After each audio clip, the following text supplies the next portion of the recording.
This short video will tell you about RootOS feature that makes changing important settings like mobile and Wi-Fi connectivity for your router a breeze.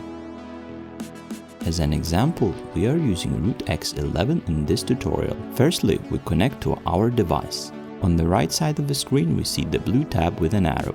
By clicking it, it will open the RootOS Quick Settings menu. Here you will find some vital information, for example, Ethernet port or mobile status. The best part is the ability to enable or disable Wi-Fi or mobile connectivity with a few clicks.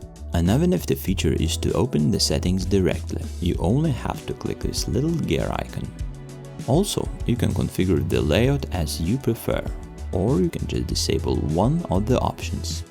If you have any questions, leave them down in the comments section. Be sure to check our other tutorials and subscribe for more Teltonika Networks content. Thank you for watching.